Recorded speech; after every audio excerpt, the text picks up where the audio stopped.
तो गाय कभी मांस नहीं खाएगी, घास ही खाएगी। और शेर को कभी घास खिलाई जाए, शेर भूखा मर जाएगा, लेकिन जिसका जो भोजन है वो मांस का ही सेवन करेगा। लेकिन इंसान को घास हो या मांस हो कोई फर्क नहीं रहा, सब कुछ हजम कर रहा है। अच्छा झूठ तो नहीं है, इंसान सब कुछ हजम कर रहा है। तो इंसान में जानवर में क्या फर्क है? मनुष्य सब कुछ भूल गया, लेकिन जानवर आज भी जानते हैं कि मेरा भोजन क्या है और मेरा कार्य क्या है। जितना इंसान जानवर को बुद्धि दिए वो आज भी अपना काम कर रहे हैं, लेकिन इंसान ने सब कुछ छोड़ दिया, सब कुछ भूल गए।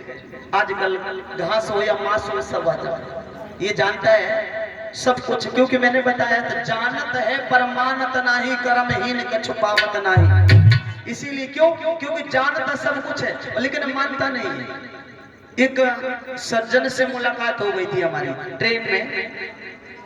ट्रेन में मुलाकात हो गई। तो रामचरितमानस का पाठ पढ़ते हुए जा रहे थे। हमने उनसे पूछा आप क्या पढ़ रहे हैं? तो बोले हम रामचरितमानस का पाठ पढ़ रहे हैं और 20 साल हो गए।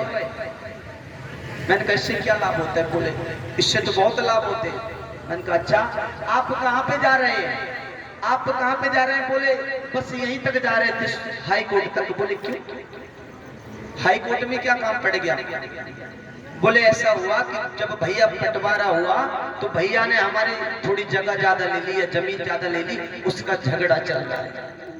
अब देखिए रामचरितमानस 20 साल पढ़ते हुए हो गए, राम को मानते हैं लेकिन राम की नहीं मानते। रामचरितमानस क्या कह रहा है? रामचरितमानस तो ये कह रहा है भाई ने भाई के लिए राज छोड़ दिया, यानी सूर्य वंश जो हमारे पूर्वज हुए, सूर्य वंश जहां पर महाराज दशरथ का राज्य था, बहुत बहुत दूर तक राज्य था। एक काशी नगरी में राज्य नहीं था उनका, और वाकई बहुत बहुत दूर तक राज्य था। इतना बड़ा राज छोड़कर भगवान श्री राम छोटे भैया भरत को छोड़ गए।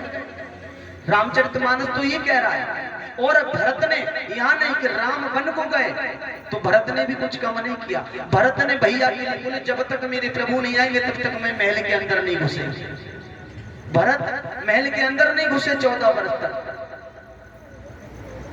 रामचरितमानस तो ये कह रहा है कि भाई ने भाई के लिए सब कुछ त्याग कर दिया। लक्ष्मण की जब भी शादी होके आई थी उर्मिला के साथ, लेकिन 14 वर्ष तक उर्मिला सोती रही। लक्ष्मण की भी निद्रा उसने पूरी की थी, क्योंकि 14 वर्ष तक लक्ष्मण जी भी नहीं सोए थे।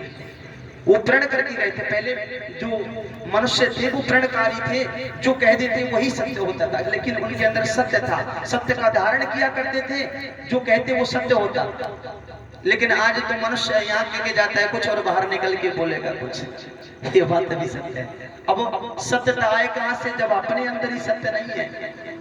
अभी हम कुछ बोल रहे हैं, दूसरी जगह कुछ बोल रहे हैं। इसीलिए मनुष्य के अंदर सत्य नहीं था। शक्तियां किसी के अंदर नहीं थी। जो गर्भ से जन्मा है किसी के अंदर इस संसार में कहते हैं किसी के अंदर कोई शक्ति नहीं थी। राम को कौन मानता है राम के अंदर शक्ति थी?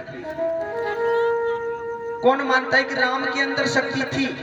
राम के अंदर कोई शक्ति नहीं थी, क्योंकि जब राम ने समुद्र सेतु बांधा था उस समय राम ने छोड़ा पत्थर तरा नहीं, लेकिन वानरों के हाथ से तैर रहे थे। और जो स्वयं भगवान है उनके हाथ से पत्थर नहीं तैर रहे। ऐसा क्यों? क्योंकि राम के अंदर शक्ति, राम के नाम में शक्ति थी। जिसने जन्म ले लिया गर्भ से उसके अंदर कोई शक्ति नहीं है, लेकिन शक्ति वही शक्ति हर मनुष्य के हर जीव के अंदर है। लेकिन उन्हें जगाने की आवश्यकता है, अपने अंदर सत्यता धारण करने की आवश्यकता है।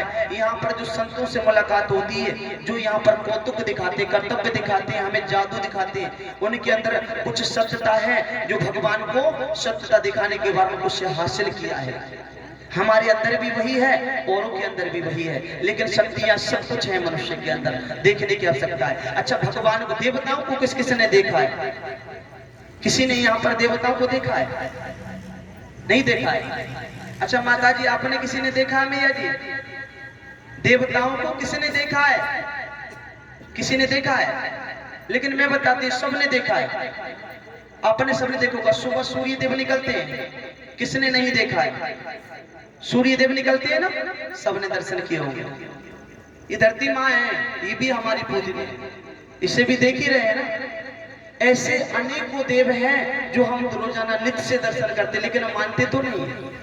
जो मानते हैं वो उनसे फल प्राप्त करते हैं। हमारी सनातन संस्कृति में बताते हैं सर्वप्रथम नित्य से नहाकर जो सूर्य देव को जल देते हैं उनके घर में कभी अशांति नहीं आती। जो नित्य से सूर्य देव को सर्वप्रथम हमारे यहाँ पर जल जो दिया जाता है वो सूर्य देव को दिया जाता है। ज्यादा कुछ नहीं बोलना है, ओम सूर्य देवाय नमः, ओम भास्कर देवाय नमः, जो भी आता है बोल दो प्रभु।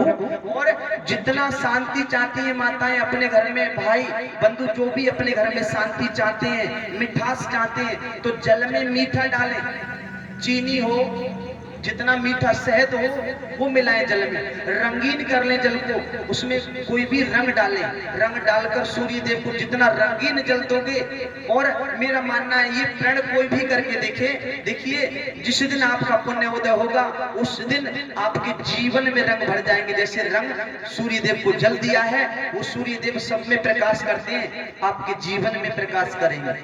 जब आप उन्हें देख रहे हैं, दर्शन कर रहे हैं, उन्हें मानते हो तो मानकर ये कार्य करके देखें, आपके जीवन में रंग आएगा। जितना मिठास डालेंगे उस जल में उतना आपके जीवन में, आपके परिवार में मिठास आ जाएगी। कर्म करने की आवश्यकता है, संसार में सब कुछ यही पे प्राप्त हो सकता है, भगवान को ढूंढने की आवश्यकता नहीं है।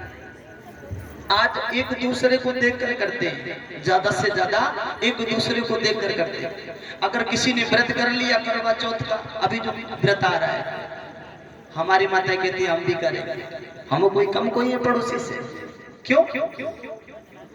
पहले माताओं जान लो उस व्रत की विधि क्या है। अभी हमने सुना था पीछे कथा में कुछ बता रहे थे कि हमारे यहाँ पे तो जल भी